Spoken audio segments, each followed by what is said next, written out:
আপনাদের ছোটবেলায় পড়া সেই ঠাকুরমার ঝুলি মনে আছে, যেখানে ডালিম কুমার গল্পে রাক্ষসী রানী সিঁড়িকে জিজ্ঞেস করছে, সিঁড়ি তুমি কার? সিঁড়ি উত্তর দিচ্ছে, যে যখন যায় তার।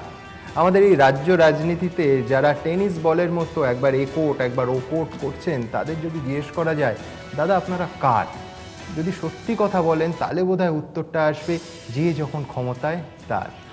তাদের নিয়েই আমাদের আজকের এই অনুষ্ঠান। তারা নিজেরা অবশ্য বলেন যে এই যে তারা দল বদলান, ঝান্ডা পাল্টান, তার কারণ একটাই, হয় উন্নয়নের জন্য নয় মানুষের জন্য। কিন্তু সত্যি কি তাই? আমাদের আজকের সভার প্রস্তাব, নৈতিকতার বালাই নাই, দল বদলে ফায়দা চাই। প্রস্তাবের পক্ষে বলবেন শ্রমিক লাহিড়ী, ওম প্রকাশ মিশ্র, শ্রমিক ভট্টাচার্য, সঞ্জয় মুখোপাধ্যায়। প্রস্তাবের বিপক্ষে বলবেন অভিরূপ সরকার, সুমন বন্দ্যোপাধ্যায়, বিমল শঙ্কর নন্দ, জ্যোতিপ্রকাশ চট্টোপাধ্যায়। রবি ঠাকুরের একটা গান আছে না, যে সেই সন্ধেবেলার চামেলি গো সকালবেলার মল্লিকা।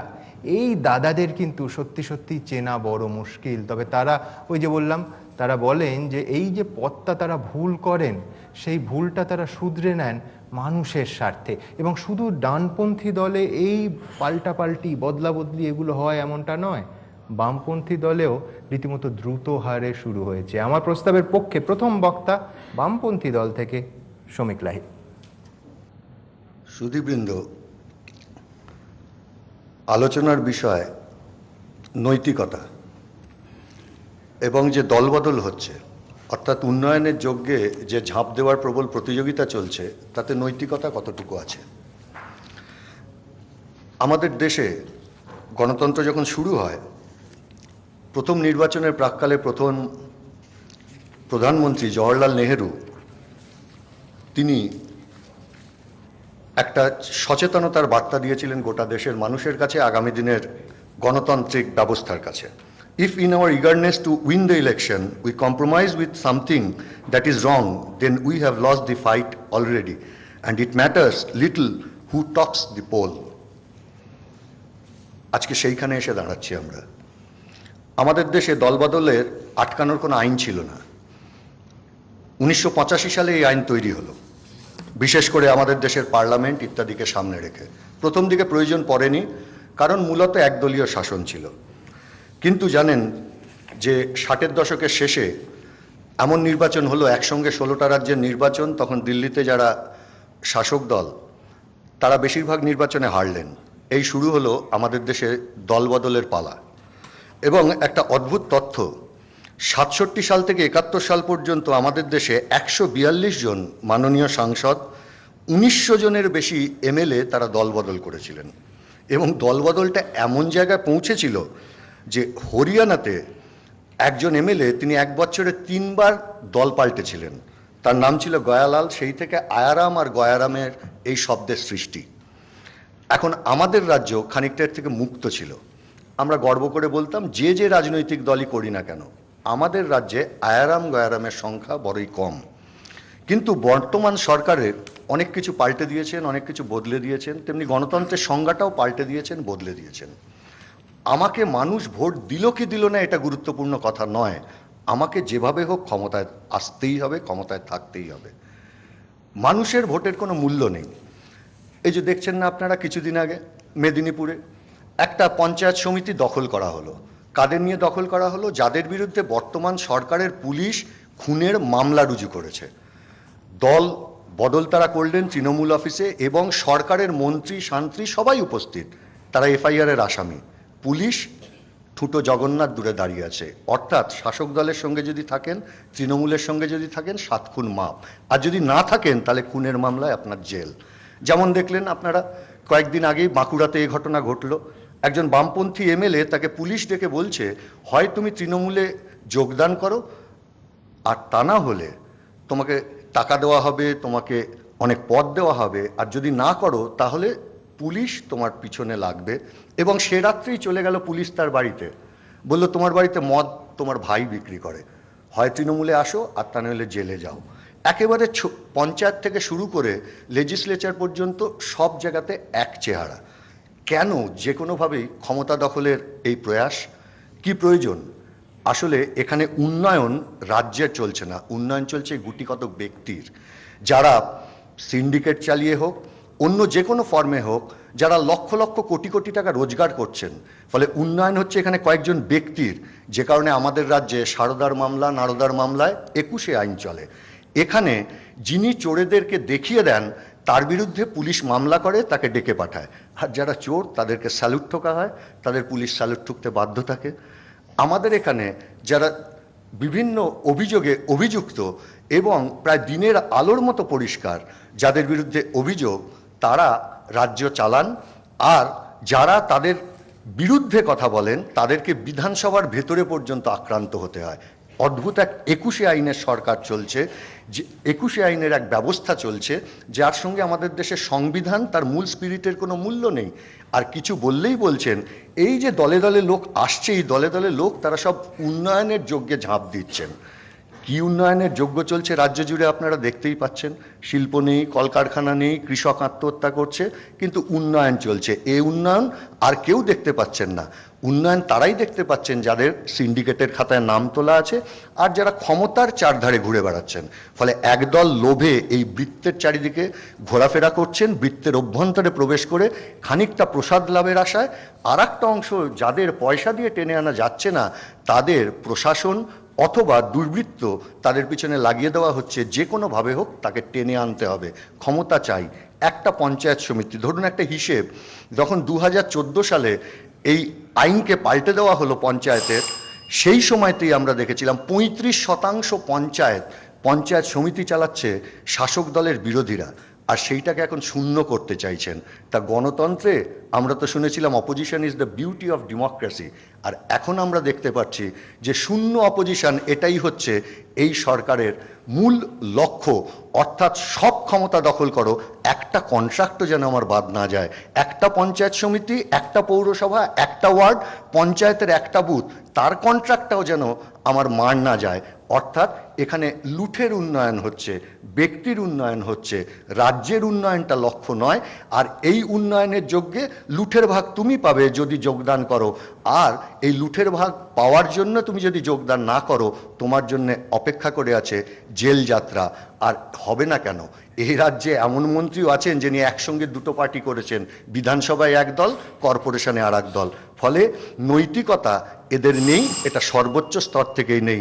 নৈতিকতার কথা এদের কাছ থেকে রাজ্যের মানুষ আর আশা করেন না। ধন্যবাদ শ্রমিক লাহিড়ী।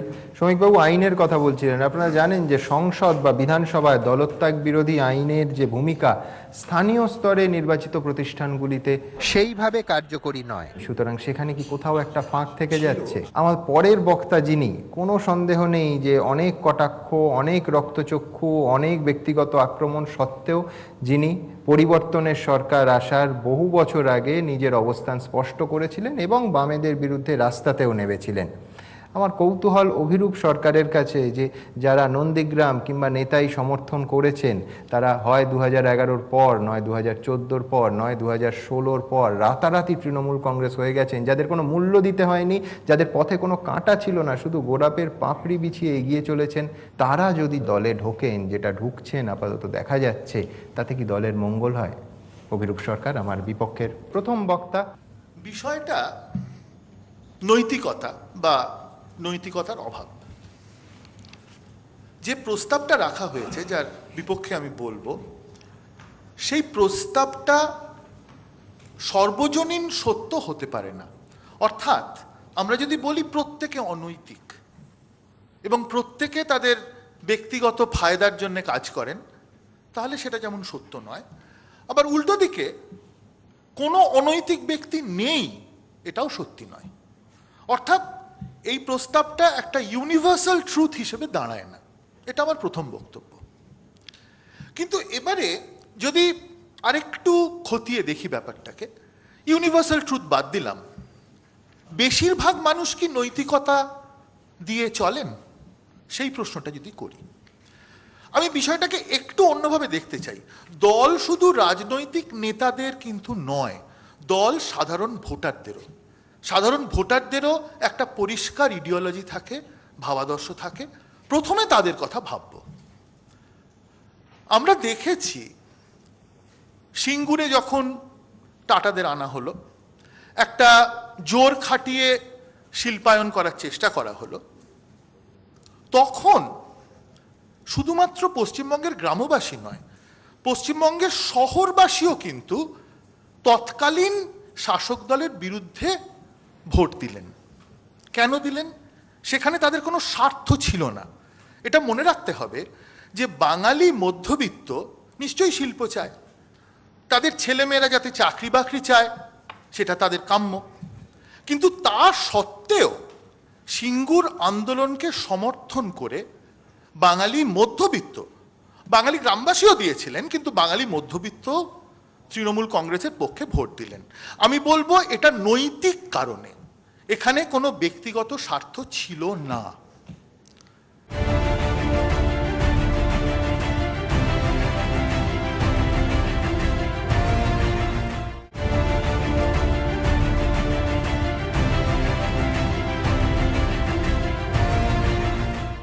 দ্বিতীয় উদাহরণ, এবারের নির্বাচনে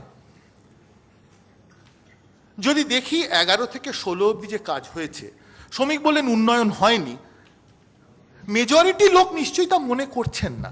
রাস্তাঘাট হয়েছে, একটু চোখ খোলা রাখলেই দেখা যায়। গরিব মানুষ 2 টাকা কেজি চাল পেয়েছে, সাইকেল পেয়েছে, কন্যাশ্রী হয়েছে, এর একটা বিরাট তালিকা আছে, সেটা বারবার বলে লাভ নেই, সবাই জানেন। কিন্তু এটাও ঠিক যে বড় শিল্প যতটা আসার কথা, যতটা এলে ভালো হতো, ততটা আসেনি। এবারে দেখুন, কলকাতায় কিন্তু প্রত্যেকটি আসন তৃণমূল কংগ্রেস পেল। কলকাতায় নিশ্চয়ই মধ্যবিত্ত সংখ্যা বেশি, সেই মধ্যবিত্ত যাদের ফায়দা হতো যদি শিল্প আসতো। কিন্তু তা সত্ত্বেও তৃণমূল কংগ্রেস কেন জিতল? কারণ মেজরিটি ভোটার তারা নৈতিকতা দিয়ে তৃণমূল কংগ্রেসকে ভোট দিলেন। তারা মনে করলেন যে গরিব মানুষের পক্ষে যে সরকার, সেই সরকারকে সমর্থন করা উচিত। অর্থাৎ নৈতিকতা নেই সাধারণ মানুষের মধ্যে, এটা ঠিক নয়। তৃতীয় উদাহরণ, এবারের নির্বাচনে একটা সিপিএম এর সঙ্গে কংগ্রেসের একটা জোট হলো। এটা অনৈতিক একটা জোট এই জন্যে যে সাধারণ ভোটার, যে একজন বামপন্থী ভোটার, সে সারা জীবন কংগ্রেসীদের প্রতিপক্ষ ভেবে এসছে। একজন কংগ্রেসি ভোটার, সে সারা জীবন বিশ্বাস করে এসছে যে বামেদের পথটা ঠিক নয়, তাদের ওপর জোর করে একটা জোট চাপিয়ে দেওয়া হলো, একটা অনৈতিক জোট। এবং সেই অনৈতিক জোট কিন্তু টিকলো না। অর্থাৎ সাধারণ ভোটারদের নৈতিকতা যদি দেখেন, তাহলে এটা স্পষ্ট যে এখনো অধিকাংশ মানুষই নৈতিকভাবেই ভোট দেন, সেখানে নৈতিকতার কোনো অভাব ঘটেনি। এবং নিজেদের ফায়দার জন্যে যদি মধ্যবিত্ত ভোট দিত, তাহলে শিল্প হয়নি বলে হয়তো তৃণমূল কংগ্রেসকে ভোট দিত না, কিন্তু সেটা হয়নি। এবার ভোটারদের বাদ দিয়ে যদি নেতাদের কথায় আসি, যেটা সুমন প্রথমেই বললেন, আবার আমি বলবো এই যে প্রস্তাব, এটা ইউনিভার্সাল ট্রুথ নয়। নেতাদের মধ্যে অত্যন্ত নৈতিক নেতা আছেন, আবার অনৈতিক নেতাও আছেন, ছোটখাটো নানা রকম আছেন। কিন্তু যেটা আসার কথা সেটা হচ্ছে যে বড় নেতাদের এখনো নৈতিকতার অভাব ঘটেনি। মমতা বন্দ্যোপাধ্যায় নিশ্চয়ই নীতিগত কারণে 90 দশকে কংগ্রেস থেকে বেরিয়ে এসে তৃণমূল কংগ্রেস তৈরি করলেন, এবং এটা স্পষ্ট ছিল যে কংগ্রেস ক্রমশই সিপিএম এর বি টিম হয়ে যাচ্ছিল। তার থেকে তিনি কেন বেরিয়ে এলেন? নৈতিক কারণেই বেরিয়ে এলেন। দীর্ঘদিন সংগ্রাম করলেন, করে একটা দলকে দাঁড় করালেন। তিনি তো আর অন্য কোনো দলের কথা ভাবতেই পারেন না।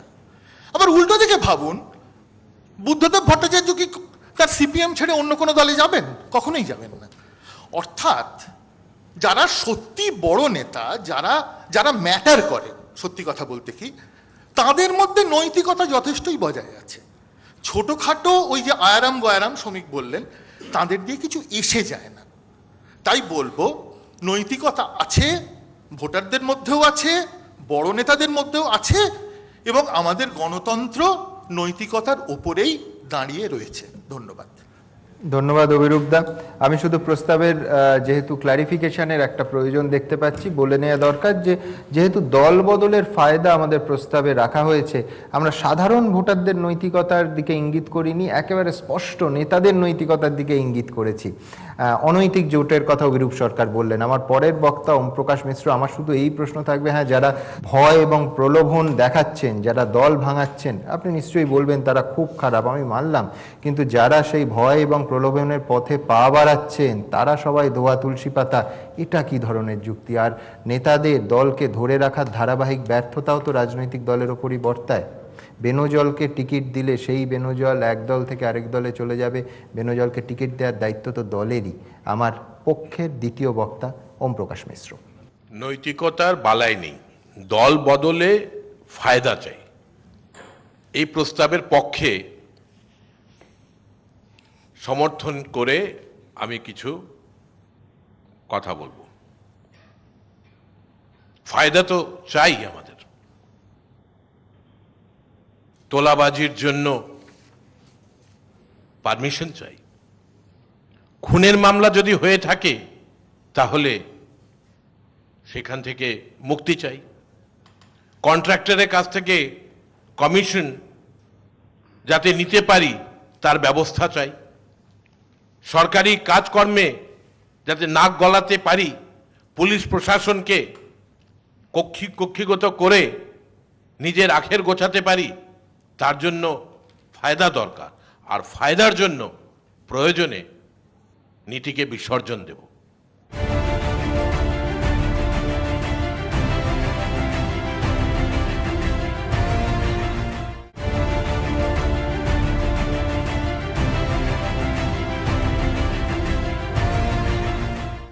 অনেকেই বলেন যে এটা আপেক্ষিক, নীতি নাকি আপেক্ষিক। ভুল করে বলা হয় everything is fair in love and war. Murder করবে মানুষ, অভীষ্ট লক্ষ্যে পৌঁছানোর জন্য খুন করবে, প্রতারণার আশ্রয় গ্রহণ করবে, বিশ্বাসঘাতকতা করবে, অতি অবশ্যই করবে না। ভালোবাসা যদি অভীষ্ট লক্ষ্য হয়েও থাকে, মাধ্যমগুলি গুরুত্বপূর্ণ। গান্ধীজির কথা মনে রাখতে হবে, এন্ড বা আমার অবজেক্টিভ, সেই অবজেক্টিভে আমি কিভাবে পৌঁছচ্ছি সেটাও গুরুত্বপূর্ণ। সেটাকে বাদ দিয়ে আমাদের সভ্যতার কোনো প্রগতি আসতে পারে না। জ্ঞান বিজ্ঞানের চর্চা, যুক্তিবাদী মনস্কতা, আর আমাদের সবার মানব জাতির এগিয়ে চলা, আমাদের যে সমস্ত প্রাতিষ্ঠানিক ব্যবস্থা আমরা গড়ে তুলেছি সেগুলিকে মজবুত করবার মধ্য দিয়ে, নৈতিকতার উপর ভিত্তি করে গণতান্ত্রিক পরিমণ্ডলে সেগুলিকে সৃজন করবার মধ্য দিয়েই এগোতে হবে। অনেকেই বলেন যে যুদ্ধে যে কোনো রকম কৌশল গ্রহণ করা যেতে পারে না, তা নয়। সেটা মান্ধাত্তা আমলের কথা, সেটা অষ্টাদশ শতাব্দীর কথা হতে পারে, ঊনবিংশ শতাব্দীর কথা হতে পারে, বিংশ শতাব্দী একবিংশ শতাব্দীর কথা নয়। মিলিটারি নেসেসিটি অর্থাৎ সামরিক প্রয়োজনে যে কোনো পন্থা অবলম্বন করা যায় না, জানা উচিত। আন্তর্জাতিক আইন হয়েছে, আন্তর্জাতিক মানবতা হিউম্যানিটারিয়ান ল, সেটা আজকে কিন্তু যুদ্ধকেও নিয়ন্ত্রণ করে। যুদ্ধ কিন্তু নিয়ন্ত্রিতভাবেই কিন্তু করতে হবে। আর আজকে এটা ঠিক, রাজনৈতিক দল এটা ভলেন্টারি অর্গানাইজেশন, যে কোনো সদস্য আসতে পারেন, যে কোনো সদস্য তিনি চলে যেতে পারেন, সেটা কিন্তু কোনো সময় কোনো সমস্যার কারণ নয়। কিন্তু যখন রাজনৈতিক দল যখন প্রাতিষ্ঠানিক রূপ পায় এবং যখন জনগণের ভোটে নির্বাচিত হয়, তো তখন একটা যে সম্পর্ক, সেটা কিন্তু একটা লিগ্যাল বন্ড। সেই লিগ্যাল বন্ডের একটা ভিত্তি আছে, সেটা হচ্ছে যে আপনি যদি দলত্যাগ করবেন, আপনাকে পদত্যাগ করে দলত্যাগ করতে হবে। আজকে আমি সরকারি কোনো পদে নেই, আমি যদি আমার দল ত্যাগ করি তো তাহলে কোনো রকম আঙুল আমার প্রতি তোলা যাবে না। কিন্তু আজকে যদি আমি কোনো দলের হয়ে নির্বাচিত হয়েছি আর তারপরে সেই দলত্যাগ করছি, অতি অবশ্যই করতে পারি, কিন্তু আমাকে পদত্যাগ করতে হবে। তবে হ্যাঁ, এটাও ঠিক যে দলত্যাগ করবারও নিয়ম আছে এবং দলত্যাগকেও অনেক সময় স্বীকৃতি দেওয়া সম্ভবপর। যখন 2/3 বেশি সদস্য চলে যাবেন। কিন্তু আজকে কি অবস্থা আমরা দেখছি, একজন এমএলএ, নাম করতে চাইছি না, তিনি বললেন যে আমি অমুক রাজনৈতিক দলে যুক্ত হলাম, আর যখন তাকে বলা হলো যে তাহলে আপনাকে পদত্যাগ করতে হবে, তখন উনি বললেন যে না, আমি সেইভাবে যুক্ত হইনি।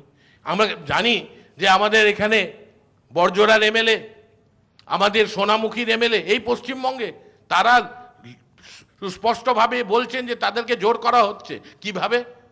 কিভাবে পদত্যাগ করতে বাধ্য করা হচ্ছে, নিজের দল থেকে দলত্যাগ করতে বাধ্য করা হচ্ছে, পদত্যাগ না করবার মধ্য দিয়ে বিভিন্ন মিউনিসিপ্যালিটিগুলিতে, পঞ্চায়েতগুলিতে। মুক্তি চাইছেন কেউ মার্ডার কেস থেকে, একজন বিধায়ক, কুচবিহারের বিধায়ক, মার্ডার কেস হলো ওনার বিরুদ্ধে, আমি যতদূর জানি ফলস কেস, উনি সরকারি দলের নাম নথিভুক্ত করলেন। একজন বিধায়ক আমার দলের, বর্ধমানের, তার বিরুদ্ধে মার্ডার কেস হলো, তিনি সরকারি দলে নাম অন্তর্ভুক্ত হলো। আরেকজন বিধায়ক, তার নামে মার্ডার কেস হলো এবং তিনিও সরকারি দলে নাম লেখানোর জন্য ছটপট করছেন। অর্থাৎ আমার বক্তব্য হচ্ছে যে নৈতিকতাকে সামনে রেখেই কিন্তু মানুষের জয়গান, নৈতিকতাকে সামনে রেখেই উন্নয়ন হবে, নৈতিকতাকে সামনে রেখেই গণতন্ত্র সমৃদ্ধ হবে, নৈতিকতাকে সামনে রেখেই ভারতবর্ষ কিন্তু আজকে এই 70 বছরে আমরা এতদূর অগ্রগতি করতে পেরেছি। তাই জন্য রাজনীতি হচ্ছে নৈতিকতারই আর একটা নাম। রাজনীতি মানে হচ্ছে দায়িত্ব, রাজনীতি কিন্তু কোনো কর্তৃত্ব নয়। আর রাজনীতি মানে হচ্ছে ভালো নীতি প্রণয়ন করবার জন্য আমাদের সম্মিলিত প্রচেষ্টা। এই প্রচেষ্টাকে যদি সফল করতে হয় তাহলে আমাদের নীতি, নিয়ম, নিষ্ঠা মেনে নিয়ে সেটাকে কিন্তু আমাদেরকে চেষ্টা করতে হবে, এবং সেই জন্য কিন্তু তার মাধ্যম দিয়ে গণতন্ত্র কিন্তু সমৃদ্ধ হতে পারে। মিলিটারি নেসেসিটি বা যে কোনো প্রয়োজনে আমরা যে কোনো সময় দলত্যাগ করতে পারি, সেটা চলতে পারে না। আমাদের এটা মনে রাখতে লাগবে যে নিজের ফায়দা করবার জন্য মানুষের বিশ্বাস ভঙ্গ করা যাবে না। একজন বললেন, আমার পূর্ববর্তী বক্তা, প্রস্তাবের বিপক্ষে, উনি বললেন ভোটারদের কথা ভাবতে হবে। আমি বলি যে হ্যাঁ, ভোটারদের কথা ভাবতে হবে। যেই সমস্ত ভোটাররা আপনাকে ইলেক্ট করেছেন তাদের কথা যদি আপনি ভাবেন, তাহলে দলত্যাগ করবার আগে পদত্যাগ অতি অবশ্যই করবেন। ধন্যবাদ ওম প্রকাশ মিশ্র। প্রস্তাবের পক্ষে ব্যাট করলেন বিপক্ষের পোডিয়াম থেকে। আমার পরের বক্তা যিনি, আমি শুধু মনে করিয়ে দিতে চাইবো যে H.G. ওয়েলসের দ্য টাইম মেশিন বইটার কথা। টাইম মেশিনে যদি সুমনবাবুকে আমি নিয়ে যেতে পারতাম আজ থেকে 7 কিংবা 8 বছর আগে, তাহলে আপনারা দেখতেন যে সুমন বন্দ্যোপাধ্যায় এবং অন্য অনেক বিশিষ্ট মানুষ টিভি স্টুডিওতে বিভিন্ন ফোরামে গর্জন করছেন সিপিআইএম দলের একাধিপত্যের বিরুদ্ধে। কোথায় সেই একাধিপত্য, কোথায় সেই চূড়ান্ত হেজিমনি? সেই চূড়ান্ত হেজিমনি পশ্চিম মেদিনীপুর, বাঁকুড়া, পুরুলিয়া, আরামবাগ সাব ডিভিশন, সর্বত্র। এবং সেখানে শুধুমাত্র যে বিধানসভা এবং লোকসভা এই ধরনের বড় রাজনৈতিক ছবিতে এই হেজিমনি জারি হয়েছিল তা নয়, একেবারে স্কুল পরিচালন সমিতির নির্বাচন, কলেজ পরিচালন সমিতির নির্বাচন, সমবায় সমিতির নির্বাচন, সব জায়গায় হেজিমনি। আজকে আলিমুদ্দিন স্ট্রিটের হিসেব পরিষ্কার বলছে যে সেই এলাকায় বামেদের ফল এখন চূড়ান্ত খারাপ। এটাকে যদি ইতিহাসের শিক্ষা ধরি, সেই ইতিহাসের শিক্ষা থেকে তৃণমূল কংগ্রেস শিখবে না, একাধিপত্যের জুতোটাকে পায়ে গলাতেই হবে। আমার পরের বক্তা প্রস্তাবের বিপক্ষে সুমন বন্দ্যোপাধ্যায়। শুভ সন্ধ্যা। অধ্যাপক ওম প্রকাশ মিশ্রকে আগেই ধন্যবাদ জানাই যে উনি কোনো ফায়দা ছাড়াই দলবদল করেছেন, আমাদের দিকে চলে এসেছেন। আর আজকের যে বিষয়, সেই বিষয়ের উপর বলতে গেলে দুটো জিনিস আমি উল্লেখ করব আলাদা করে, যে সাম্প্রতিক দলবদল নিয়ে যে আজকের আমাদের ডিবেটের টপিক, সে সম্পর্কে কংগ্রেসের যে মানে কংগ্রেস আদৌ দল হিসেবে ধরে রাখার পদ্ধতিতে বিশ্বাসী কিনা সে নিয়ে কিন্তু প্রশ্ন উঠেছে। কারণ আজকেই মানস ভূঁইয়া অধ্যক্ষের সঙ্গে দেখা করেছেন এবং বলেছেন যে আমি কংগ্রেসের পরিষদীয় দলে আক্রান্ত হতে পারি, ফলে আমার জায়গা বদল করা হোক। বা দেখেছি যে প্রদেশ কংগ্রেস সভাপতি সরাসরি মানস ভূঁইয়াকে কুনকি হাতি হিসেবে অভিহিত করলেন। যদ্দূর জানি কুনকি হাতি তাড়ায়, যাতে মানে যেখানে মানুষ রয়েছে সেখানে যাতে হাতি ঢুকে না পড়ে। আমি জানি না কুনকি হাতি হিসেবে উনি দলের কিভাবে ক্ষতি করছেন। এখন ব্যাপার হচ্ছে যে এটা তো আমরা দেখেছি যে কংগ্রেস যখন কংগ্রেসের পতন চায়, কংগ্রেস যখন কংগ্রেসকে খেতে শুরু করে, তখন যে প্রক্রিয়াটা হয়, আজকের কংগ্রেসের ছবিটা একেবারে একরকম। কারণ অধ্যাপক ওম প্রকাশ মিশ্রই তার জলজান্ত উদাহরণ। 2016 নির্বাচনের প্রাককালে আমরা দেখেছিলাম যে ভবানীপুরে যখন অধ্যাপক মিশ্র দাঁড়ানোর জন্য প্রস্তাব দিয়েছিলেন, তখন অধীর চৌধুরীকে বলতে শুনেছিলাম যে স্বর্ণাক্ষরে তার নাম লেখা থাকবে, কিন্তু পরে দেখলাম যে তিনি মানে তার সিদ্ধান্তের পরিবর্তন ঘটলো এবং সেখানে দীপা দাস মুন্সি সেখানে প্রার্থী হিসেবে এলেন। এখন ব্যাপার হচ্ছে যে এই কারণে বলছি যে কংগ্রেস নিজেদের সঙ্গেই নিজেদের লড়াই। তা আমার মনে হচ্ছে যে এই সুকুমার রায়ের ছায়াবাজি যে মানে যে এটা রয়েছে, কবিতাটা রয়েছে, তার 3-4 লাইন বোধহয় এর সঙ্গে খুব খাপ খাবে। সেটা হচ্ছে, আজগুবি নয় সত্যিকারের কথা, ছায়ার সাথে কুস্তি করে গাত্রে হলো ব্যথা, ছায়া ধরার ব্যবসা করি তাও জানো না বুঝি, রোদের ছায়া চাঁদের ছায়া হরেক রকম পুঁজি। আর কংগ্রেসকে যারা শক্তিশালী দল হিসেবে তৈরি করতে চান, এই ধরনের উপদেশ যদি দিতে চান, তা তাদের জন্য সুকুমার রায় বলেছেন, ও শ্যামা দাস উঠলি কেন কেবল যে চাষ পালাতে, না শুনবি তো মিথ্যে সবাই আসিস কেন জ্বালাতে, তত্ত্ব কথা যায় না কানে সবই মরি চেঁচিয়ে, ইচ্ছে করে ডান পিঠেদের কান মুলে দি পেঁচিয়ে। কারণ কংগ্রেস শক্তিশালী কংগ্রেস গড়ার চেয়েও অনেক বেশি প্রয়োজনীয়। তারা এখন সিপিআইএম এর শাখা সংগঠন হিসেবে কতটা আদর্শ এবং নৈতিক চরিত্র প্রদর্শন করতে পারবেন, সেই ব্যাপারেই তাদের উৎসাহ অনেক বেশি। আর সিপিআইএম এর কতগুলো উদাহরণ আমাদের পেলাম, আমরা কতগুলো নৈতিকতার গুরুত্বপূর্ণ কতগুলো উদাহরণ পেলাম। তা আমি একটা কথা একটু মনে করিয়ে দিতে চাই, আমাদের প্রাক্তন মুখ্যমন্ত্রী বুদ্ধদেব ভট্টাচার্য, তিনি একসময় দল ত্যাগ করেছিলেন এবং দল ত্যাগ করার কথা বলেছিলেন যে চোরেদের মন্ত্রিসভায় থাকবো না। পদত্যাগ করেছিলেন, দুঃসময় নাটক লিখেছিলেন, পরবর্তীকালে আবার ফিরে এসেছিলেন, মন্ত্রী হয়েছিলেন, পরবর্তীকালে চিফ মিনিস্টার হয়েছিলেন। জানি না নৈতিকতার কোনো পতন ঘটেছিল কিনা। বা জগমতি সাংওয়ান, আলবিনা শাকিল বা অজিত সরকারদের মতো যারা বামপন্থী, তারা দলের নীতির বিরুদ্ধে প্রশ্ন তুলতে তাদেরকে কিন্তু সরিয়ে দেওয়া হচ্ছে। জানি না নীতি নৈতিকতা একটা দলের যদি ঠিক থাকে, তাহলে আমরা পার্টি কংগ্রেসের সিদ্ধান্ত মানব না, তার বিরুদ্ধে যদি কেউ প্রশ্ন তোলে, কেন্দ্রীয় কমিটির সিদ্ধান্ত মানছি না এই ব্যাপারে যদি কেউ প্রশ্ন তোলে, তাকে নির্দ্বিধায় দল থেকে বার করে দেওয়া যায়, এটা যদি কোনো নীতির প্রয়োজন হয়, তাহলে আমি তো বারবার বলবো এ ধরনের দলবদল পশ্চিমবঙ্গে বারবার হবে। কারণ দলবদল মূলত কিন্তু হচ্ছে দুটো দলেরই মানে একটা অবক্ষয়ের জায়গা থেকে।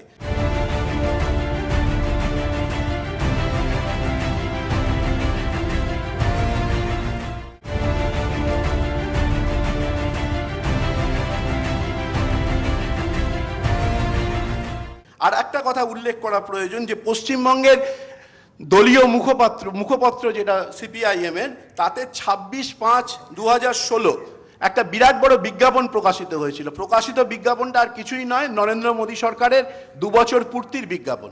তা সেই 2 বছর পূর্তির বিজ্ঞাপন দেখে কোনো পার্টি কর্মী যারা দীর্ঘদিন ধরে পার্টি করছেন, তাদের মনে প্রশ্ন এসেছিল এবং তাদের মধ্যে একজন ত্রিপুরার হরিপদ দাস, তিনি একটা একে গোপালন ভবনে চিঠি লিখেছিলেন, যে চিঠিতে তিনি বলেছিলেন যে সিপিআইএম এর মুখপত্রে এই ধরনের একটা বিজ্ঞাপন প্রকাশিত হওয়া উচিত কিনা। তাহলে সেক্ষেত্রে তার যে উত্তর তিনি পেয়েছিলেন সেটা হচ্ছে যে কেন্দ্রীয় সরকারের সমালোচনা হয় নীতির প্রশ্নে, আর বিজ্ঞাপন ছাপা হয় অর্থের বিনিময়ে, তাই অন্যায়ের কিছু নেই। অর্থাৎ অর্থটাই গুরুত্বপূর্ণ, নীতিটা খুব স্বাভাবিকভাবে খুব গুরুত্বপূর্ণ নয়। সেই উত্তরটাই কিন্তু একে গোপালন ভবন থেকে এসেছিল। আর একটা কথা উল্লেখ করা প্রয়োজন যে দলবদল যখন হচ্ছে, তখন কিন্তু বারবার ধরে সিপিআইএম এর মধ্য থেকেও প্রশ্ন উঠছে।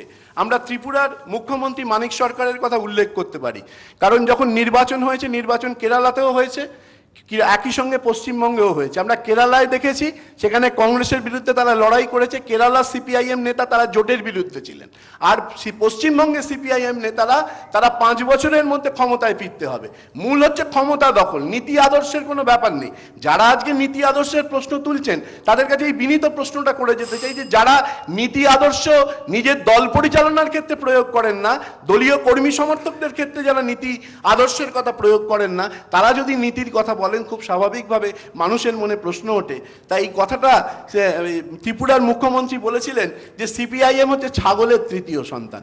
কখনো বিজেপিকে ঠেকাতে তারা কংগ্রেসের হাত ধরে, কখন কংগ্রেসকে ঠেকাতে বিজেপির হাত ধরে, আবার কখনো কংগ্রেসের সঙ্গে তৃণমূলকে আটকাতে কংগ্রেসের সঙ্গে জোট করে। অর্থাৎ কোনো জায়গায় কিন্তু তাদের কোনো ফায়দা হয় না। আর একটা কথা উল্লেখ করি যে কেন এই দলবদল নিয়ে নানা প্রশ্ন ওঠে, কিন্তু আপনাদের মাথায় রাখতে হবে যে এই কদিন আগেই আমরা দেখেছি যে বিজেপির একজন বিধায়ক, স্বাধীন সরকার, বৈষ্ণবনগর মালদার বিধায়ক, সেখানে প্রচণ্ডভাবে গঙ্গার ভাঙনে স্বাধীন সরকারের যে গৃহ, সেই গৃহটা গঙ্গায় বিলীন হয়ে গিয়েছিল। এবং দেখায়, যেটা কাগজে আনন্দবাজার পত্রিকায় রিপোর্ট প্রকাশিত হয়েছিল, তাতে পরিষ্কার বলা হয়েছে যে রাজ্য নেতারা তার খোঁজ নিতে পারেননি, কিন্তু আমাদের মাননীয় মুখ্যমন্ত্রী তাকে ফোন করে খোঁজ নিয়েছেন এবং তার অবস্থার কথা তিনি উল্লেখ করেছেন। অর্থাৎ নৈতিকতার যদি কথা আপনারা বলেন, তাহলে নৈতিকতা হচ্ছে এইতে যে আমার দলের বিধায়ক নন, তিনি আমার বিধানসভার সদস্য, তার যে পরিস্থিতি, সেই পরিস্থিতি সম্পর্কে উদ্বেগ প্রকাশের নামই কিন্তু নৈতিকতা। আর আরেকটা কথা খালি উল্লেখ করতে চাই, সেটা হচ্ছে যে দেখবেন এই কদিন আগে আনন্দবাজারেরই রিপোর্ট, যে যারা পশ্চিমবঙ্গ থেকে তৃণমূল কংগ্রেসের টিকিটে যারা এমপি হয়েছেন, যারা মানে এমপি ফান্ডের যে টাকা খরচের ক্ষেত্রে তাদের নামগুলোকে একবারে প্রথম সারিতে, একজন সিপিআইএম সাংসদের নাম দ্বিতীয় স্থানে রয়েছে, কিন্তু এক থেকে পরপর যদি 10 জন হিসেব করেন, তার মধ্যে অন্তত 7 জন হচ্ছে তৃণমূল কংগ্রেসের এমপি। অর্থাৎ তারা ওই যে ফান্ডটা, সেই ফান্ডটি সঠিকভাবে রিয়ালাইজ করছেন। অর্থাৎ প্রশ্নটা আমার এখানে, নৈতিকতাটা কার সঙ্গে? মানুষের সঙ্গে নৈতিকতা, না মানুষের সঙ্গে তঞ্চকতা? দলের সঙ্গে নৈতিকতা প্রদর্শন, না দলের সঙ্গে চঞ্চকতা? নমস্কার। ধন্যবাদ সুমনবাবু। আমার সব থেকে নীতিনিষ্ঠ অংশের কপিরাইট যা দেখলাম সুমনবাবুর বক্তব্যে সুকুমার রায়ের। আমার পরের বক্তা যিনি, তার প্রতি আমার একটা কৌতূহল আছে। কৌতূহলটা এই যে আমি যদি বিতর্কের খাতিরে ধরে নিই যে তৃণমূল কংগ্রেস ভীষণ অনৈতিক একটা কাজ করছে, এই পঞ্চায়েত সমিতি, জেলা পরিষদ, পুরসভা স্তরে এই দল বদল হচ্ছে এবং সবাই শাসক দলে যোগ দিচ্ছেন, তাহলে এই গোটা জিনিসটা আরও বড় স্কেলে গোটা দেশ জুড়ে বিধানসভা স্তরে যদি কেউ করে থাকে, ইদানিংকালের কয়েকটা উদাহরণ অনুযায়ী, সেটা হচ্ছে বিজেপি। উত্তরাখণ্ডে 9 জন কংগ্রেস বিধায়ক রাতারাতি বিক্ষুব্ধ, রাতারাতি বিজেপিতে চলে গেলেন কংগ্রেস থেকে। হাইকোর্ট ভোটিং পাওয়ার কেড়ে নিল, ব্যর্থ হলো, গেল উত্তরাখণ্ড। অরুণাচল প্রদেশে কি দেখলাম, রাতারাতি সেখানে বিক্ষুব্ধ কংগ্রেস সমর্থকদের বিজেপি সমর্থন দিল। আবার হাইকোর্ট এবং ফ্লোর টেস্টে শেষ পর্যন্ত সরকার টিকে গেল। মেঘালয় একই ছবি। উত্তরপ্রদেশে লাইন দিয়ে এই মুহূর্তে যারা সংবাদপত্র পড়েন, জাতীয় পাতাটা, তারা দেখবেন যে বিএসপির বিধায়করা লাইন দিয়ে বিজেপিতে যাচ্ছেন, কেউ পদত্যাগ করছেন না, একেবারে সরাসরি এই দল থেকে ওই দলে যাচ্ছেন। আমার পরের বক্তা party with a difference, BJP দলের শ্রমিক ভট্টাচার্য। নমস্কার। বিজেপি বিধায়ক স্বাধীন সরকারকে ফোন করবার জন্য রাজ্যের মাননীয় মুখ্যমন্ত্রী শ্রীমতী মমতা বন্দ্যোপাধ্যায়কে কৃতজ্ঞতা জানাই, ধন্যবাদ। প্রশ্ন হলো, আলোচনার বিষয়বস্তু থেকে আমার মনে হয়েছে পূর্ববর্তী বক্তারা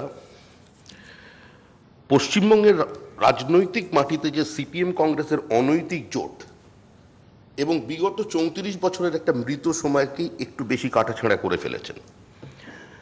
সঞ্চালক তিনিও সেই ধারাবাহিকতা বজায় রেখে কয়েক হাজার কিলোমিটার দূরে পৌঁছে গেছেন। উত্তরপ্রদেশের শাসন ক্ষমতায় বিজেপি নেই। অরুণাচল প্রদেশে মুখ্যমন্ত্রীর বিরুদ্ধে বিদ্রোহ করে 30 জন বিধায়ক তারা বিভিন্ন স্তরে গেছেন। কংগ্রেস দল থেকে আশ্বস্ত করা হয়েছিল মুখ্যমন্ত্রীর পরিবর্তন করা হবে।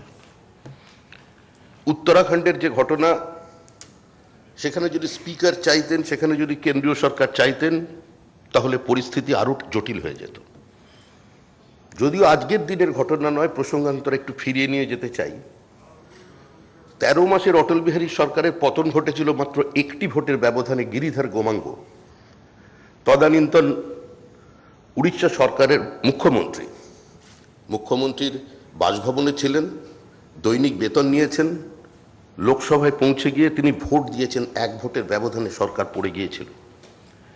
অটল বিহারী বাজপেয়ীর মতো ব্যক্তিত্ব আর ভারতবর্ষের যেখানে বহুদলীয় ব্যবস্থা, এই যুক্তরাষ্ট্রীয় কাঠামো যারা কেন্দ্রীয় সরকারে থাকে, তার কাছে কি কোনো জিনিসের অভাব ছিল যে 2-3 জনকে একটু ঘোড়া কেনাবেচার মধ্যে দিয়ে জাস্ট সামান্য অনুরাগের ছোঁয়া দিয়ে তাকে দলে টেনে নিয়ে যাওয়ার?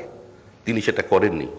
ভারতীয় গণতন্ত্রের এই সাংবিধানিক এই রাজনীতির একটা মূল্যবোধের তিনি উদাহরণ মানুষের সামনে রেখে গেছেন।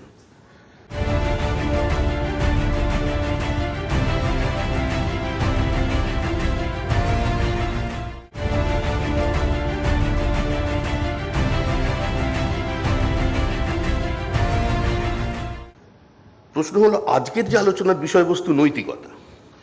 দেখুন, নৈতিকতাকেও যদি দূরে সরিয়ে রেখে আমরা শুধুমাত্র মাঠের রাজনীতির কথা বলি, পশ্চিমবঙ্গ বিধানসভায়, পশ্চিমবঙ্গ থেকে লোকসভায় কোনো নির্দল প্রার্থী জেতে না। দিনের শেষে এই মেরুকৃত রাজনীতির মধ্যে কে কি কথা বলছেন কার কি ব্যক্তিত্ব, কার কি শিক্ষাগত যোগ্যতা সেটা বড় কথা নয়। নির্বাচনের আগে ভোটাররা দেখেন তিনি কোন রাজনৈতিক দলের পক্ষ থেকে কথা বলছেন, কোন দলের পতাকা নিয়ে মানুষের দরজায় দরজায় পৌঁছে যাচ্ছেন। তাই দলকে ভেঙে যিনি সবচেয়ে বেশি সফলতা লাভ করেছেন, প্রবল জনপ্রিয়তা নিয়ে, প্রবল জনসম্মোহিনী ক্ষমতা নিয়েও মমতা বন্দ্যোপাধ্যায় কংগ্রেস নামটি ত্যাগ করতে পারেননি, তিনি ভিন্ন কোনো নাম দেননি। ঠিক সেইভাবে ভোটাররা যখন ভোট দিয়েছিলেন কোনো ব্যক্তিকে দেননি, ভোটাররা ভোট দিয়েছিলেন একটা নির্দিষ্ট রাজনৈতিক দলের প্রতীককে। ভোটাররা ভোট দিয়েছিলেন নির্দিষ্ট রাজনৈতিক ইস্যুর ওপরে ভিত্তি করে, তাদের মতামত স্থির করে ভোট দিয়েছিলেন। ভোট দিয়েছিলেন নির্দিষ্ট রাজনৈতিক এজেন্ডার ওপরে, তাদের ম্যানিফেস্টোর ওপরে। আজকে প্রথমে উচিত আমরা যারা রাজনৈতিক দলের বিভিন্ন স্তরে প্রার্থী বাছাইয়ের সঙ্গে যুক্ত থাকি, আমরাও ক্ষমা প্রার্থী যে আমরা কাদের নির্বাচিত করেছি, কাদের মানুষের সামনে দাঁড় করিয়েছি। যিনি চলে যাচ্ছেন তিনি তো পরিষ্কার বিক্রি হচ্ছেন।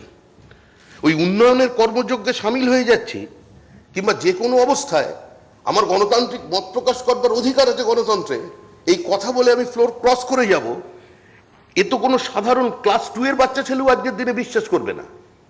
কিন্তু আমরা যারা তাদের টিকিট দিচ্ছি এমন লোককে যে তারা সেলেবল কমিউনিটি, তারা বিক্রি হতে পারে, কিন্তু সবাই বিক্রি হয় না।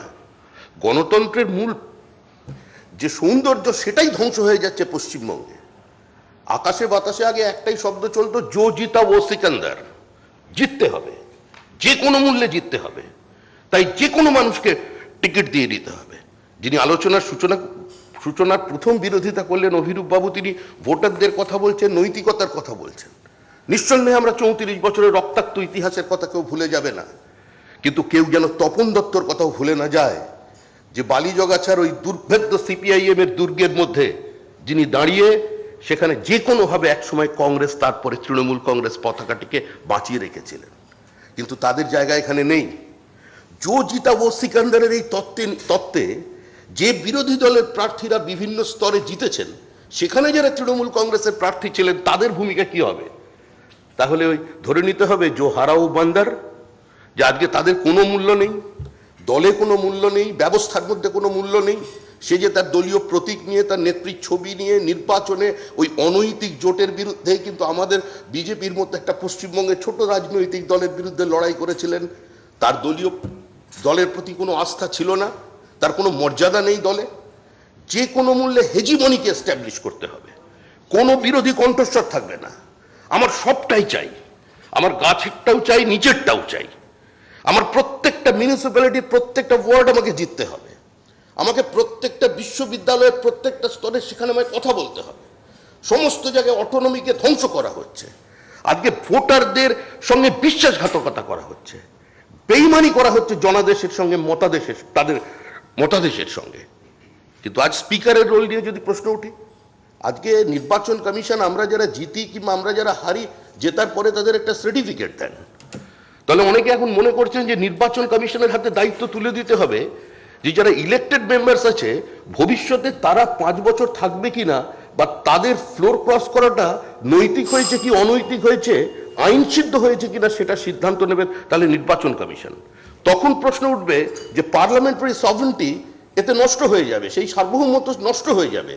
অতএব সেই দায়িত্ব দেওয়া হবে স্পিকারের ওপরে। স্পিকারের ভূমিকা কি? আমরা অতীতে দেখেছি, একজন বললেন বড় বড় নেতাদের নৈতিকতা ঠিক আছে, ছোট ছোট নেতাদের নৈতিকতা ঠিক নেই। আমার মনে হয় যে চারিদিকে দলবদলের প্রক্রিয়ায় কয়েকটা মানুষ, কয়েকটা নেতা ছোট বড় বিক্রি হচ্ছে, কিন্তু দরিদ্র মানুষ বিক্রি হচ্ছে না, তাদের মূল্যবোধ বিক্রি হচ্ছে না।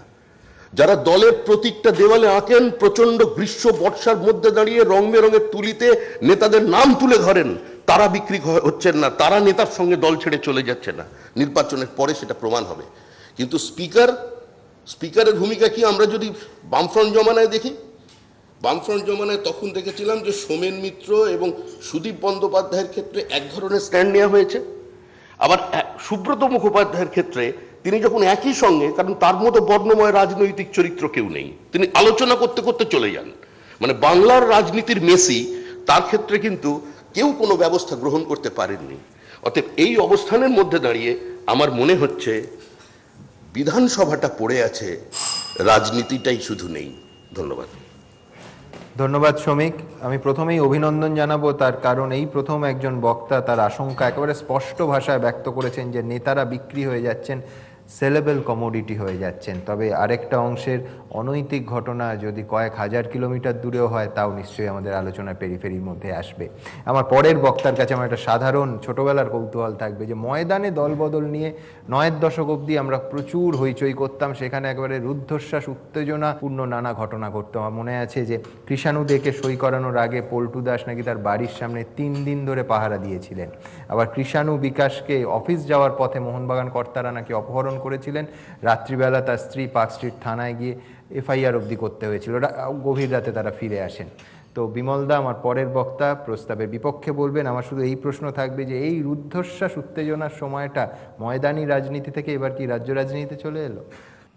নমস্কার। রাজনীতিটা রাজনীতি, ওটা ময়দান কি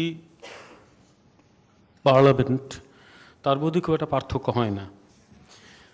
অনেক আগে জিডিএইচ কোলের একটা লাইন পড়েছিলাম, মনে থেকে গিয়েছিল। কিন্তু সমাজতন্ত্র নিয়ে বলেছিলেন, socialism is like a hat which has lost its shape because everybody wears it. নৈতিকতাও বোধহয় এখন তাই দাঁড়িয়েছে। Ethics is also like a hat which has lost its shape because everybody wears it. কেউ যদি প্রশ্ন করে যে আজকে তুমি বাপু নৈতিকতার কথা বলছো, 15 দিন আগে ওই ঘটনায় তো কই তোমার নৈতিকতার বোধটি জাগ্রত হয়নি, হঠাৎ আজকে জাগ্রত হলো কেন? এই প্রশ্ন কি করা যাবে না? এটা কি খুব অনৈতিক বিষয় হবে? আসলে নৈতিকতা জিনিসটা কি জানেন? আমরা যখন ফাঁকে পড়ি, ওই আব্বাসুদ্দিনের গান, ফান্দে পড়িয়া বগা কান্দে রে, বগা যখন ফান্দে পড়ে না তখন খুব লাফালাফি করে, ফান্দে পড়লেই তখন কাঁদতে শুরু করে। সে তখন নৈতিকতার আশ্রয় নেয়, সে তখন আরও নানা রকম কথার আশ্রয় নেয়, কিন্তু বিষয়টি দূরে থেকে যায়। তাই তলিয়ে দেখতে হবে যে সত্যিই কি নৈতিকতার বালাই নেই, খালি ফায়দার জন্য সবাই দলবদল করছে। দেখুন, দলবদল নিয়ে এদেশে কম বিতর্ক তো হয়নি। 67 থেকে এই রোগটা দেখা দিয়েছিল। 67-তে যখন অনেকগুলো রাজ্যে কংগ্রেস হারলো, তখন থেকে রোগটা দেখা দিয়েছিল। বিরোধী কিছু দলের মানুষকে ভাঙিয়ে এনে সরকার গঠন করার প্রবণতা তখন থেকেই তৈরি হয়, এটা ঠিক। তখন পশ্চিম বাংলার কংগ্রেস নৈতিকতা দেখিয়েছিল, অস্বীকার করার উপায় নেই। মাত্র 14টা আসন পেলেই তারা কিন্তু সরকার গঠন করত। 14টা আসন পাওয়াটা খুব কঠিন কিছু ছিল না, অন্তত অতুল্য ঘোষের কাছে। তিনি কিন্তু করেননি সেটা, বলেছিলেন আমরা হেরেছি, আমি হেরেছি, আমাদের মুখ্যমন্ত্রী প্রফুল্ল সেন হেরেছেন, আমাদের কোনো নৈতিক জায়গা নেই সরকার গঠন করার।